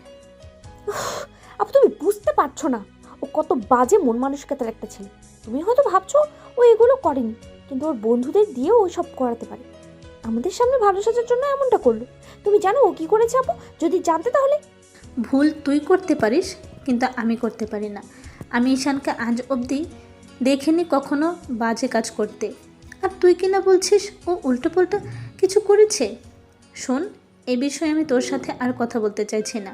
আমি জানি তোর সাথে এসব কথা বলে কোনো লাভ হবে না। আমি জানি তোর সাথে এসব কথা বলে কোনো লাভ হবে না। তুই সব শোনার পরও তোর রাগ আর রাগটাকে ধরে রাখবি। তোর সামনে কেউ ভালো কিছু করলেও সমস্যা, আবার খারাপ কিছু করলেও সমস্যা। আমি সেই প্রথম থেকেই দেখছি তুই ছেলেটাকে দেখতে পারিস না। এটা ওর দোষ নয়, এটা তোর দোষ বোন। তানিয়া কথাগুলো বলে রুমের দিকে চলে গেল, আর খুশি সেখানেই দাঁড়িয়ে রইল। তানিয়াকে তন্নি রুমে যেতে দেখে পিচি মেয়েটাও দৌড়ে রুমে এসে আব্বুকে জড়িয়ে ধরে কিছুক্ষণ কান্নাকাটি করলো। পিচি মেয়েটা বোনকে দেখতে না পেয়ে ভয় পেয়ে গিয়েছিল। সবাই এসে তানিয়ার সাথে কথা বলল। তানিয়া ঈশানের সম্পর্কে সবটা বলতেই সবাই হাজারটা শুকরিয়া আদায় করলো। এরই মাঝে বিয়ের অনুষ্ঠানটাও শুরু হয়ে গেছে। কিছুক্ষণ বাদেই হয়তো বর আসবে, কিন্তু খুশি একটা বিষয় মেলাতে পারছে না। আজকে ঈশান না হয় আপুকে বাঁচালো, ওর ধারণাটা না হয় আজকে ভুল ছিল। ঈশান আপুর দিকে হাত বাড়ায়নি। আচ্ছা, তাহলে সেদিন তন্নির সাথে ঈশানে যেটা দেখেছে সেটা কি ভুল ছিল? ঈশান খুশির বলার চেষ্টা করছিল, কিন্তু খুশি ওর মুখে কোনো কথা শোনেনি। কথাগুলো ভাবতেই কেমন যেন অস্থিরতা কাজ করতে লাগলো খুশির মনে। খুশি বারবার তখন তানিয়া আপুর কাছ থেকে এরকম কথা শুনলো যে ঈশান আপুকে আজকে বাঁচিয়েছে। তখন থেকেই কেমন যেন মেয়েটার একটু সন্দেহ হতে লাগলো। খুশি ঈশানকে যতটা বাজে ভাবে, তাহলে কি ঈশান ততটা বাজে নয়? খুশি নিজের মনে ঈশানের প্রতি একটা ঘৃণার জন্ম দিয়ে দিয়েছিল, তাই ছেলেটাকে এত বাজে মনে হয়। কিন্তু ঈশান ওর দিকে এমন কোনো বাজেভাবে তাকায়নি কিংবা হাত বাড়ায়নি যাতে সব বাজে সব ভাবা যেতে পারে। খুশি আর কিছু ভাবতে পারছে না, মাথাটা কেমন ধরে আসছে। এই মাঝে খুশি সেদিকে মাথাটা ঘুরপাক খেতে শুরু করেছে তন্নির সাথে কথা বলার জন্য। অন্যদিকে তন্নি সেই তখন থেকে বড় আপুর পাশে বসে আছে। আজকে আপু চলে যাবে কি না তাই খুশি গুটিসুটি পায়ে ওদের রুমের সামনে আসলো। এসে দেখলো তানিয়া আপুর কয়েকটা বান্ধবী সেখানে দাঁড়িয়ে আছে, আর আপু বিছানায় বসে আছে। আর ওর বান্ধবীগুলো যেগুলো সাজানো বাকি ছিল সেগুলো সাজিয়ে দিয়েছে। এবার খুশি এসে তার আপুকে বলল, আপু, আমার তোমার সাথে কিছু কথা ছিল। খুশির কথাতে তানিয়া ওর দিকে ফিরতেই আপুর বান্ধবীগুলো সেখান থেকে বেরিয়ে গেল। এবার তন্নিও বেরিয়ে যেতে নিলে তখন খুশি ওর হাত ধরে আটকে দিয়ে বলল, তোকেও দরকার আছে, যাস না। আমি দুজনের সাথেই কথা বলতে চাই। দুজনেই উৎসুক জনতার মতো মেজ বোন খুশির দিকে তাকিয়ে রইল। খুশির দুই বোনের সামনে দাঁড়িয়ে হাত মোচড়াতে লাগলো। খুশি বলবে বলবে করেও বলতে পারছে না। দেখো খুশি, এখন এরকম ভনিতা করার সময় নেই। একটু বাদে বর চলে আসবে। আমাকে বান্ধবীরা খাওয়ার জন্য জোরাজুরি করছে। এরপর আর কখন খেতে পাবো তার ঠিক নেই। আর চলে যাব, অন্তত আজকে আর জ্বালাস না। এইটুকু সময় আমাকে শান্তিতে থাকতে দে। যেটা বলার সেটা তাড়াতাড়ি বলে এখান থেকে যা। না মানে আসলে আপু বলছিলাম কি যে, তোমার কি সত্যি মনে হয়নি যে ঈশান এগুলো করিয়েছে? না মানে যদি আমার উপরে রাগ থেকে তোমার বিয়েটা ভেঙে দেওয়ার জন্য এরকম কিছু করে থাকে তাহলে? খুশি, তোর মন মানসিকতা এত ছোট কেন রে? ছেলেটা আমাকে এত বড় একটা বিপদের হাত থেকে বাঁচিয়েছে। আমি সেই তখন থেকে কথাটা বলেই যাচ্ছি, আর তুই এসব বলছিস? আমি জানি না ওর সম্পর্কে তুই কখনো পজিটিভ ভাবতে পারবি কি না। আমি বুঝতে পারছি ঈশানকে তোর পছন্দ না। কাউকে ভালো না লাগলে তাকে এতটা অপছন্দ করা ঠিক না, যেটা তার কষ্টের কারণ হয়। যাই হোক, তোকে আমার কিছু বলার নেই, কারণ তোকে বোঝানোর ক্ষমতা আব্বু আম্মুরই নেই। তাহলে আমার হবে কি করে? তুই যখন বুঝতে পারবি তখন হয়তো অনেক অন্যায় করে ফেলবি। শোন, তোকে একটা কথা বলি, এমন কোনো কাজ করিস না যার জন্য পরে নিজেকেই পস্তাতে হয়। এবার খুশি তন্নির দিকে ফিরল। কিছু বলতে যাবে তার আগেই মেয়েটা গম গম করে বলতে আরম্ভ করলো। আমি জানি তুমি কি বলবে। আপু, সেদিন তুমি যেটা দেখেছিলে তেমন কিছুই হয়নি আমাদের মাঝে। আর ঈশান ভাইয়াও আমাকে কোনো কালো জাদু করেনি। যে মানুষটা ভালো আপু, তার সম্পর্কে ভালো কথাই বলবো। কিন্তু তুমি মানুষটার সম্পর্কে শুধু নেগেটিভ দিকগুলোই খুঁজে বের করছো, যেটা কোনো খারাপ ছিল না, উল্টো তোমার মন গড়া গল্প ছিল। সেদিনের ঘটনা নিয়ে তুমি ভাইয়াকে ঘৃণা করো তো? তাহলে শোনো, আমি সেদিন প্রপোজ করেছিলাম ঈশান ভাইয়াকে, কিন্তু জানো মানুষটা কি বলেছে? সে আমাকে ছোট বোনের নজরে দেখে, কখনো আমাকে নিয়ে এসব কিচ্ছু ভাবেনি। ভালো যদি বাসে সেটা ছোট বোনের মতো করে বেসেছে। আমাকে সেদিন অনেক বুঝিয়েছে, বলেছে আমি যদি হাজার গুণ সুন্দরী হয়েও তার সামনে আসি, তাহলেও ভাইয়া আমাকে সেই ছোট বোনের মতো করেই ভালোবাসবে। কারণ মানুষটা তোমাকে ভালোবাসে। তুমি যদি ওর কাছে সুন্দর নাও হও আর ওনাকে হাজার অপমান করো, তাও সে তোমাকেই ভালোবেসে যাবে। তুমি ভাইয়ার জীবনের প্রথম ভালোবাসা ছিলে আর থাকবে। তুই এত সব জানলে কি করে? তুই এরকম করেছিস, সেজন্যই হয়তো খুশি এরকম ভুল বুঝেছে ছেলেটাকে, তাই না? আর ওকে এত সব আজে বাজে কথা বললো, আর সবার সামনে আজকে অপমান করলো। জানো আপু, ঈশান ভাইয়ার আম্মু জিজ্ঞেস করলো কোনো কেন ভাইয়া আমাদের বাসাতে এসছে। তখন আন্টি বলল পরশুদিন নাকি আঙ্কেল ভাইয়াকে প্রচুর মেরেছে। 2 দিন ভাইয়া জ্বরে ভুগছে, আর আঙ্কেল নাকি ভাইয়ার সাথে কথাই বলে না। মানুষটা আজকেই শরীর নিয়েও তোমাকে বাঁচিয়েছে। আর আমার মেজো বোন বলছে আমাদের নাকি সেই মানুষটা ট্রাপে ফেলছে। আসলে মেজো আপুর মাথাটা খারাপ হয়ে গেছে। একটা ছেলে ওকে পাগলের মতো ভালোবাসে, আর আপু সেটা বুঝতে পারে না, না পেরে উল্টো তাই নেগেটিভ দিকগুলো বের করে তাকে ভুল বুঝেছে। ঈশান ভাইয়া যেটা ভালো করেছে সেটাকেও তুমি ভুল বানিয়ে ভুল বুঝেছ। তোমাকে দেখলে আমার মনে হয় না তুমি আমাদের বোন। আপু, তোমার ভাগ্য যে এরকম একটা নির্লজ্জ ছেলে তোমাকে ভালোবাসে। তোমাকে ভালোবাসে বলেই তোমার অবহেলাগুলো সহ্য করেও তোমার সামনে এসেছে, আর তুমি তাকে সহ্য করতে পারোনি। তবে একটা কথা সব সময় মনে রাখবে, কাউকে এত বেশি অবহেলা করা ঠিক না যার জন্য সে অনেক বেশি কষ্ট পায়। এজন্য তুমি অনেক পস্তাবে আপু। দেখো, তুমি ভাইয়ার সাথে যতটা খারাপ বিহেভ করেছো না, তাতে তোমাকে পস্তাতেই হবে।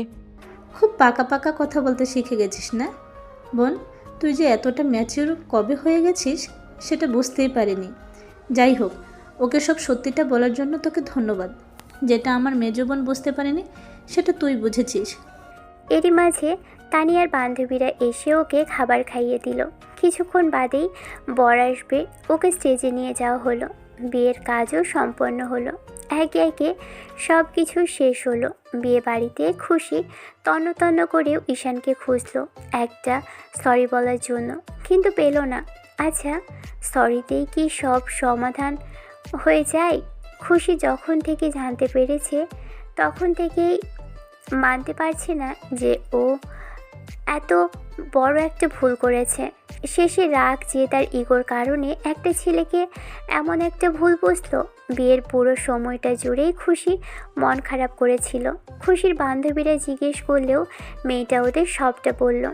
বান্ধবীরা খুশিকে বেশ কিছুক্ষণ বুঝিয়ে ঈশানের কাছে চলে আসতে বলল, কিন্তু খুশি মেয়েটাকে কোথাও খুঁজে পেল না।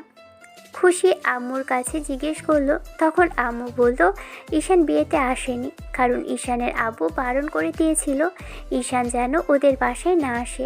খুশি ঈশানের বাসার সামনে আসলো, কিন্তু বাসাটা আটকানো, তার মানে ঈশান বাসায় নেই। রাত 10টার দিকে বিয়ের সব কাজকর্ম সম্পন্ন হতেই সবাই তানিয়া আপুকে বিদায় দিল। তানিয়া চলে যেতেই খুশি আর তন্নি কিছুক্ষণ কান্নাকাটি করেছে আপুর জন্য। ঈশান বাসায় ফিরল রাত 12টার দিকে। ফিরতেই দেখলো আব্বু আর আম্মু ডাইনিংয়ে বসে আছে।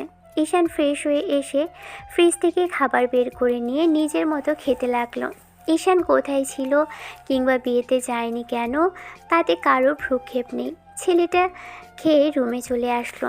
আজও কমফোর্টার গায়ে দিল। এখনও খারাপ লাগছে, জ্বরটা আবারও আসছে হয়তো। হাতে ব্যান্ডেজ ড্রেসিং করে ডক্টর দেখিয়েছিল। ছেলেটা এই কয়েকটা দিন একটা অসুস্থতার মধ্যে আছে। এমন করেই আরও 2 দিন কেটে গেছে। এরই মাঝে খুশির আপুর বিয়ের সব কাজকর্ম প্রায় শেষের দিকে। আত্মীয় স্বজন সব চলে গেছে, সবটা বেশ স্বাভাবিক হতে শুরু করেছে।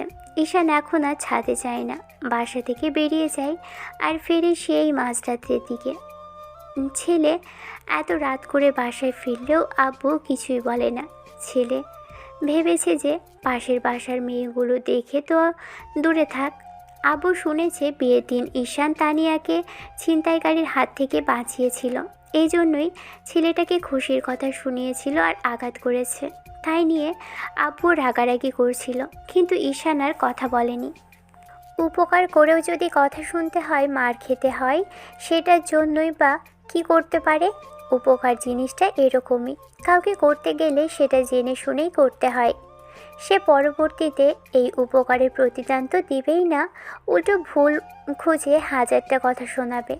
আর আমরা তাই মানুষের করা উপকারটা আমাদের মনে থাকে না।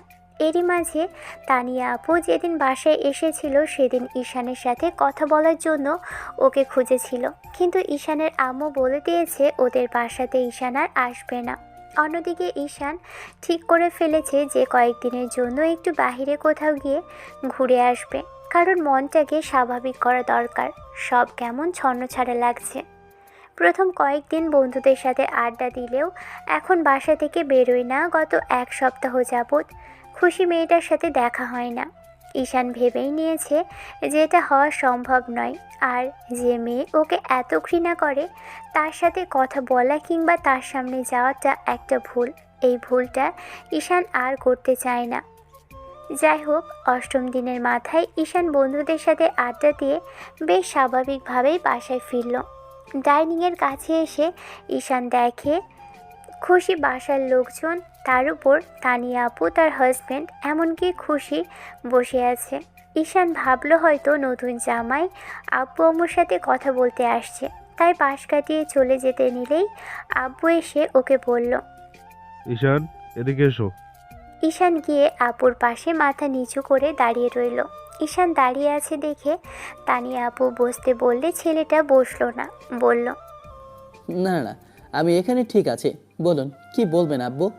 আসলে খুশি যা করেছে তার জন্য তোমাকে সরি বলতে এসেছে। খুশি বুঝতে পেরেছে সব ভুল বোঝাবুঝির কারণে হয়েছিল, তার জন্য তোমাকে সরি বলতে চায়, তাই আর কি ওরা আসছে। আচ্ছা, সরিতেই কি সব কিছু সমাধান হয়ে যায়? আপু, তুমি আমাকে বলো, আমি যদি একটা খুন করে এসে বলি সরি, আমার ভুল হয়েছে, তাহলে তুমি আমাকে মাফ করে দিবে? ঈশানের এমন ধারা কথাতে আব্বু সহ সবাই অবাক চোখে ওর দিকে তাকিয়ে রইল। খুশি ছেলেটাকে দিনের পর দিন এতটা অপমান করার পরও সবটা সহ্য করে নিয়েছে, আর আজকে সহ পরিবারে আসছে নাটক দেখাতে। ঈশান চুপ করে রইল। তখন খুশি উঠে আসতে গেলে ঈশান সেখান থেকে উঠে সরে গেল আর বলতে লাগলো, খবরদার আমার সামনেও আসার চেষ্টা করবেন না। আপনি যতবার আমার কাছে এসেছেন আর আমি যতবার আপনার কাছে এগিয়ে গিয়েছি, আমাকে ততবার কষ্ট পেতে হয়েছে। সরি বলার জন্য আমার বাসায় না আসলেও পারতেন। আপনি তো আমাকে চোখের সামনেও দেখতে চান না, তাহলে নিজে থেকে কেন সামনে আসেন? নাকি এখন আমার চেহারা সুন্দর হয়েছে তার জন্য একটা সেলফি তুলতে আসেন? মজা করেন আমার সাথে? সব কিছু আপনাদের কাছে মজা মনে হয়? সবটা নিজের মতো করে ভাববেন, তারপর আবার সবটার জন্য সরি বলে দেবে, তাতেই সব কিছু একবার ঠিক হয়ে যাবে। আজব ব্যাপার। আমাকে সরিও বলতে হবে না, আর অন্য কোনোভাবে দয়াও দেখাতে হবে না। চলে যান এখান থেকে। আর যাই হোক, আপনি আমার সামনে আসবেন না, কারণ আমি আপনাকে কখনো মাফ করতে পারবো না, সেটা অন্তত আপনি শিওর থাকেন। আপনি এই কয়েকটা দিনে যা বলেছেন সেটা আমি সারা জীবন মনে রাখবো, চাইলেও ভুলতে পারবো না। চরিত্রহীন একটা ছেলের বাসায় আসতে আপনার লজ্জা করে না? যদি এখন আপনার দিকে আমি বাজেভাবে হাত বাড়াই, কিভাবে বাজাবেন নিচেকে? ঈশান কথাগুলো বলতেই খুশি মাথা নিচু করে নিয়ে কান্না করে ফেলল। তারপর মেয়েটা কিছু একটা ভেবে ঈশানের পায়ের কাছে বসে পড়তে গেলেই ছেলেটা সরে গেল। এবার আব্বু ঈশানকে ধমক দিতেই ঈশান বলতে লাগলো, কেন, সেদিন কি হয়েছিল মনে নেই? আমাকে একের পর এক আঘাত করেছিলে, আর কি যেন বলেছিলে আমি যেন ভালো হয়ে যাই। ওই আঘাতে আমি ভালো হয়ে গেছি আব্বু, আর মানুষের উপকার করাটা ভুলে গেছি। উনি কাঁদলো কি না কাঁদলো তাতে আমার কিছু যায় আসে না, ওনার যা খুশি উনি তাই করতে পারে। কিন্তু আর যাই হোক, আমার কাছে কখনো মাপ পাবে না। আঙ্কেল আন্টি, আপনাদের অহংকারী মেয়েকে আপনারা নিয়ে যান। আমি ওনার সাথে কথা তো দূরে থাক, ওনার মুখটাও দেখতে চাইছে না। ঈশান ভাই, আমার কথাটা তো একটু শুনবি। না আপু, আমি কারো কোনো কথা শুনবো না, অন্তত আমাকে এই রিকোয়েস্টটা করো না। সেদিন তোমার বোন আমাকে তোমার সামনে কি বলেছিল মনে আছে? আমি গুন্ডা ভাড়া করে তোমাকে অপহরণ করানোর চেষ্টা করেছিলাম। আচ্ছা, আমার আব্বুর কি টাকা কম ছিল? আমি নাকি তোমার পরিবারের সামনে দেখাতে চেয়েছিলাম আমি ভালো ছেলে। আমি ভালো নেই আপু, অন্য কেউ কারো কাছে ভালো সাজার নাটকটা করতে পারলেও এসব আমি পারি না। ঈশান আমাকে একটা সুযোগ দাও। আমি বলছি আমি সব ভুল শুধরে নেব। তুমি আমাকে যা বলবে আমি তাই। যদি তাই শুনতে চান তাহলে এই বাসায় আর আসবেন না, আপনি আর আমার সামনেও আসবেন না। অবশ্য কয়েকদিনের মধ্যেই আমি বাইরে চলে যাব, তারপর আর আমাদের দেখা হবে না। আপনি এটাই চেয়েছিলেন না? এখন সেটাই হবে। আমি যবে থেকে আপনাকে পছন্দ করি সেটা জানতে পেরে আপনি এইরকম বিহেভ করে আসেন যেন 1000 বছরের শত্রু আমি আপনার। আরে মানুষ তো একটা কুকুরের সাথেও এমন বিহেভ করে না। আপনি যা করেছেন আমার সাথে, এত সহজে ভুলে যাব আমি সবটা? আব্বু, খুশি নিজের ভুলটা বুঝতে পেরেছি, তার জন্য সরি বলতে এসেছি। মেয়েটা ওর পরিবারের সবাইকে সবটা বলেছে, ও অন্যায় করেছে সেটা বুঝতে পেরেছে। তুমি আর রাগ করে থেকো না। ঈশান আব্বু, দেখো ওরা একটা প্রস্তাব নিয়ে এসেছে। খুশির আব্বু বলছিল যেহেতু তুমি ওকে পছন্দ করো আর খুশি এখন নিজের ভুলটা বুঝতে পেরেছে, তাই তোমাদের ইম্পসিবল, কোনো কিছুই হবে না। আঙ্কেল আন্টি, আমি ভদ্রভাবেই বলছি, আমি ওরকম একটা জেদি আর ইগো ধরে রাখা মেয়েকে কখনোই চাই না। উনি আমার থেকে দূরে থাক, আমি ভালোবাসলেও সেটা ভুলে যাব। আপনারা মেয়েকে নিয়ে যান, আর এসব বিষয়ে দয়া করে কথা বলতে আসবেন না। আমি হাত জোর করে রিকোয়েস্ট করছি আপনাদের কাছে। আব্বু, এরকম করো না। ভালোবাসা ছাড়া মানুষ ভালো থাকতে পারে না, তুমিও সেটা খুব ভালো করেই জানো। কে থাকতে পারলো না পারলো সেটা আমি জানি না, কিন্তু আমি চেষ্টা করব। আল্লাহ আমাদের ঠিক সেই মানুষের থেকে নিজে থেকেই দূরে সরিয়ে দেন, যারা আমাদের সম্পর্ককে এমন কিছু বলেছে যেটা আমরা কখনো শুনতে পাই না, কিন্তু উনি ঠিকই শুনেছেন। আল্লাহ হয়তো তেমনটাই চান, আর আমিও চাই না এই মতের বিরুদ্ধে গিয়ে কিছু করতে। আপনারা আর এসব নিয়ে কথা বলতে আসবেন না। অনেকে বিয়ে করার কথা আমি মাথাতেও আনতে চাই না, আর আমার দ্বারা এটা পসিবল না। যেখানে ওনাকে মাফি করব না, সেখানে এসব কথা মাথাতে আনবো কি করে বলেন? ঈশান কথাগুলো বলে রুমের দিকে চলে গেল। তখন খুশিও ঈশানের পিছন পিছন আসলো। তারপর ওর দরজার সামনে গিয়ে ওকে 1000 বার ডাকলো, কিন্তু ঈশান কোনো জবাব দিল না। খুশি পরিবার সহ বাসায় চলে গেল। ওরা ভেবেছিল যে ঈশান খুশিকে ভালোবাসে, তাই সরি বলে দিলে সম্পর্কের বিষয়টা মেনে নেওয়ার চেষ্টা করলে ঈশান রাজি হবে। কিন্তু খুশি এই কয়েকটা মাসে ছেলেটাকে এত বেশি কষ্ট দিয়েছে যে ঈশান ভিতর থেকে ভেঙে গেছে। তাই ঈশান আর চাইছে না এই সম্পর্কটা জোড়া লাগুক কিংবা সামনের দিকে এগোক। এমন করেই খুশি পুরো 15টা দিন ঈশানকে জ্বালালো, তারপরও কোনো রেসপন্স পেল না ছেলেটার থেকে। ঈশান শেষে উপায় না পেয়ে বন্ধুদের সাথে ট্যুরে চলে গেল। খুশি সেদিন ঈশানের সাথে কথা বলল। সেদিন মেয়েটা কান্না করে বলেছিল ও ঈশানকে যদি না পায় তাহলে উল্টাপাল্টা কিছু একটা করে বসবে। ঈশান ভেবে পাচ্ছে না হঠাৎ এই মেয়েটার আবার কি হলো যে ওর জন্য এমন কান্নাকাটি করছে। তাহলে কি ওর মাথা খারাপ হলো? হবে হয়তো। ঈশান রাগের বশে সবটা ভুলে যাওয়ার চেষ্টা করছে, কিন্তু হচ্ছে তার উল্টোটা। আমরা সব সময় যেটা চাই সেটা হয় না। যাই হোক, ঈশান বন্ধুদের সাথে ঘুরে ফিরে আড্ডা দিয়ে বেরিয়েছে। বেশি হাসাহাসি করেই কয়েকটা দিন কাটলো। 7 দিনের মাথায় আব্বুর নাম্বার থেকে একটা কল আসলো। রিসিভ করতেই ওপাশ থেকে আম্মু যেটা বলল সেটা শোনার পর ছেলেটার হাত থেকে ফোনটা পড়ে গেল। আম্মুর কথাগুলো এমন ছিল, আব্বু, তুমি তো খুশিকে বিয়ে করবে না বলে দিয়েছো, তাই খুশির আব্বু আম্মু অন্য কোথাও ওর বিয়ে ঠিক করতে চেয়েছিল। খুশির আব্বু আম্মু ভেবেছিল মেয়ের বিয়েটা অন্য কোথাও দিলে সব ঠিক হয়ে যাবে। মেয়েটা তোমাকে গত 15 দিন যাবৎ বলছে ভুল করেছে, তারপরও তুমি মুখ ফিরিয়ে নিচ্ছ। ও তোমাকে বারবার বলছে ভালোবাসে, আর এখন তোমার ভালোবাসাটা বুঝতে পেরেছে। তোমাকে বিয়েটা করে নিতেও বলল, 1000 কষ্ট পেলেও বলেছিল তোমার সাথে থাকবে, কিন্তু তুমি শুনলে না, ওকে রেখে বাসা থেকে চলে গেলে। আজকে পাত্রপক্ষ খুশিকে দেখতে আসলো আর মেয়েটা সুসাইড করার চেষ্টা করেছিল। আম্মু কথাটা বলেই চুপ করে রইল। তখন ঈশানের হাত থেকে ফোনটা পড়ে গেল। বন্ধুরা বিষয়টা জিজ্ঞেস করতেই ঈশান কোনো রকমে ওদের বলে হোটেলে থেকে চলে আসলো।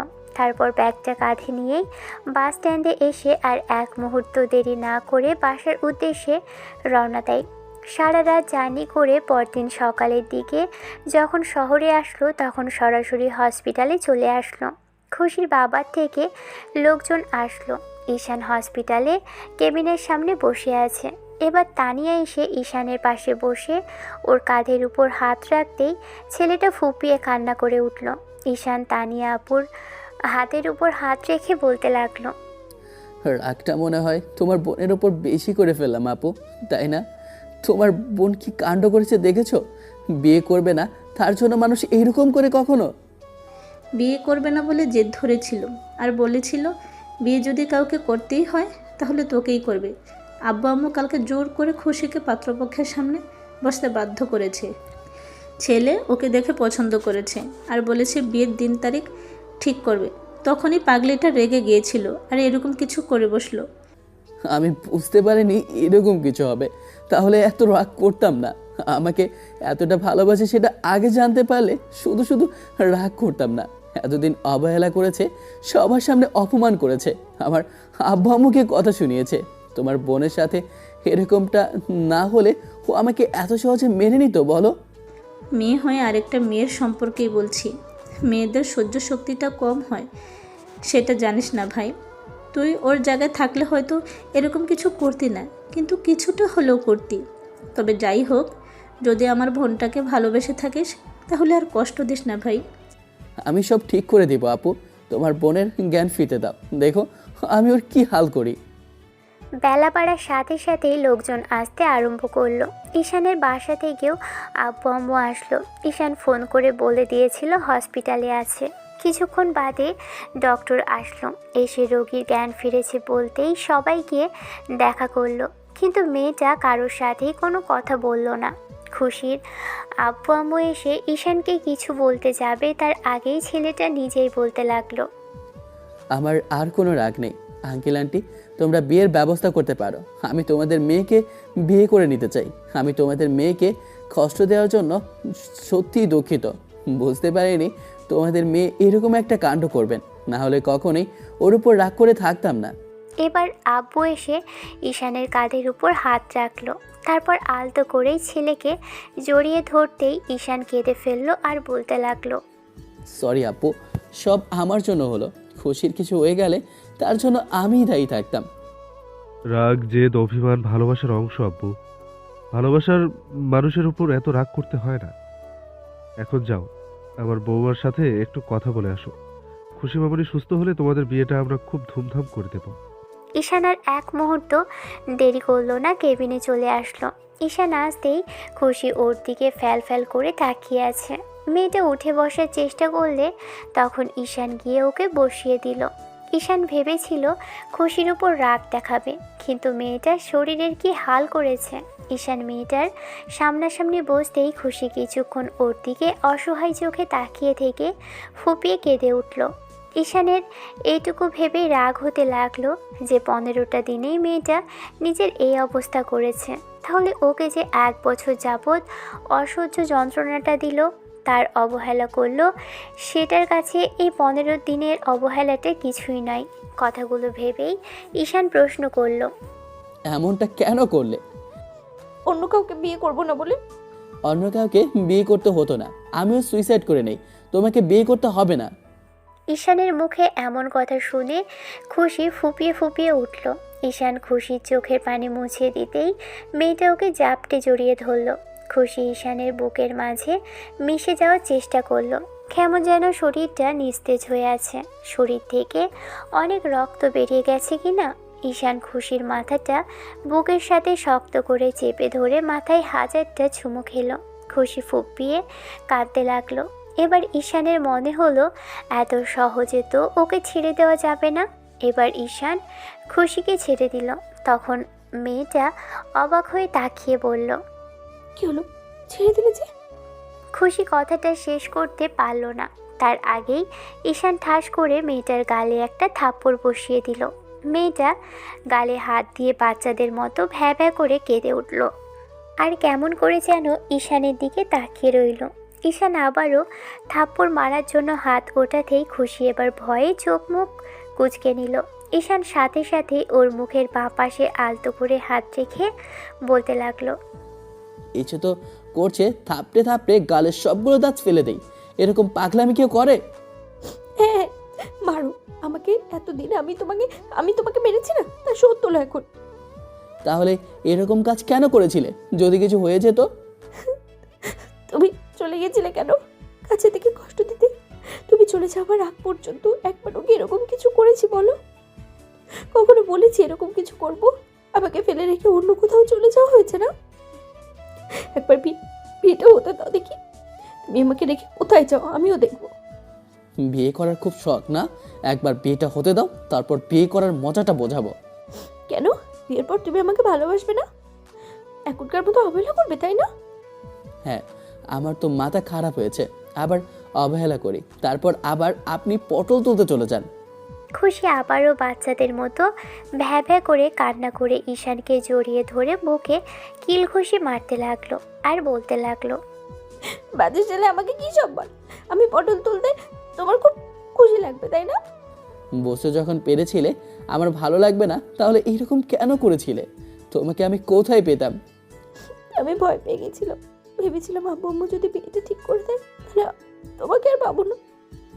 এত ভালোবাসা আসলো কোথা থেকে? এতদিন তো অবহেলা আর অপমান ছাড়া কিছুই করেনি, তাহলে এখন কেন আমাকে না পেলে বিয়ে অন্য কাকে করবে না? এসব কথা আসলো কোথা থেকে? আর কবেই বা ভালোবাসলে আমায়? আমি অত কিছু জানি না। যখন থেকে শুনেছি তুমি আমাদের জন্য এত কিছু করেছো, বড় আপুকে বাঁচালে, ছোট বোনকে এত ভালোভাবে বোঝালে, আর আমাকে এত ভালোবাসলে, তখন অনুশোচনা থেকে তোমার প্রতি একটা অনুভূতির সৃষ্টি হয়েছিল। যখন মনে পড়লো তুমি 1000 বার আমাকে ভালোবাসি কথাটা বোঝানোর চেষ্টা করেছো, আমার পিছনে ঘুরঘুর করতে, সব সময় আমাকে ডিস্টার্ব করতে, কথা বলার চেষ্টা করতে, তখন থেকেই কেমন খারাপ লাগা শুরু হলো। তারপর যখন বাসায় বিয়ের কথা উঠলো, আমিও তা নিয়ে আপুকে ডেকে নিলাম। আপুকে বললাম আমি ভুল করেছি, সেটা শুধরে নিতে চাই। আপু আতুলা ভাই তখন আব্বু আম্মুকে বলেছিল আমি তোমাকে পছন্দ করি আর তুমি আমাকে পছন্দ করো। ওরা সেদিন তোমার বাসায় গিয়েছিল আর বলেছিল তোমার আমার বিয়ের কথা, কিন্তু তুমি তো মানলে না, তাই আমাকে এরকমটা করতে হলো। আমার কিছু হয়ে গেলে খুব ভালো হতো। কোথায় পেতে তুমি আমাকে? আমি তো ভেবেছিলাম কয়েকটা দিন পর তোমাকে মেনে নেব, কিন্তু 2 সপ্তাহে তোমার এই অবস্থা। তাহলে সারা জীবন যদি অবহেলা করতাম, তাহলে তুমি আর আমাকে ভালোবাসা তো দূরে থাক, আমার কথা মুখেও আনতে না। ভালোবাসা এমন করে হয় না ঈশান। তোমার কাছে যেমন অনুভূতি দেখে হয়েছে, আমার কাছেও ঠিক তেমন করেই হয়েছে। সবই বুঝতে পারলাম, কিন্তু আমার এই মুহূর্তে কিছু একটা লাগবে জান। এখন আমার না খুব বেশি খেতে ইচ্ছা করছে। কি লাগবে তোমার? আর কি খেতে ইচ্ছে করছে বলো? আব্বু আম্মুকে ডাকি, বলে ওরা এনে দেবে। নিশ্চয়ই কালকে রাত থেকে কিছু খাওনি, তাই না? এই না, আব্বু আমাকে ডাকতে হবে না। আমার কি খেতে ইচ্ছে করছে আমি বলছি। জান, আমার মিষ্টি খেতে ইচ্ছে করছে, খাওয়াবে আমাকে? হসপিটালে মিষ্টি আসবে কোথা থেকে? আচ্ছা, ওদের বলে দিচ্ছি, ওরা নিয়ে আসবে। সামনে তো আমাদের বিয়ে, তাই শুভ কাজের জন্য মিষ্টি তো খাওয়া যেতেই পারে। ওরে গাধি, আমি ওই মিষ্টির কথা বলিনি, তোমার ঠোঁটের মিষ্টির কথা বলেছি, যে মিষ্টির কাছে সব ঝাল নোনতা হার মেনে যায়। আমি তেমন কিছু চাই জান। ঈশানের এমন দ্বারা কথাতে খুশি লজ্জায় কুঁকড়ে গেল। মেয়েটা কেমন যেন নিজেকে ঈশানের বুকের মাঝে গুটিয়ে নেওয়ার চেষ্টা করলো। এবার ঈশান ওকে জোর করে ছাড়িয়ে নিয়ে মুখের দুপাশে হাত রাখলো। খুশি একবার ওর চোখের দিকে তাকিয়ে তারপর চোখ জোড়া বন্ধ করে নিতেই ঈশান দুজনের 4 ঠোঁট এক করে দিল। সামনে শুরু হবে দুজনের নতুন ভালোবাসার এক সাম্রাজ্য। ভালো থাকুক ভালোবাসা। দেখা হচ্ছে অন্য কোনো দিন অন্য কোনো গল্পে। ততদিন পর্যন্ত আপনারা সুস্থ থাকবেন, ভালো থাকবেন, আমাদের সাথেই থাকবেন। ধন্যবাদ। আল্লাহ হাফেজ।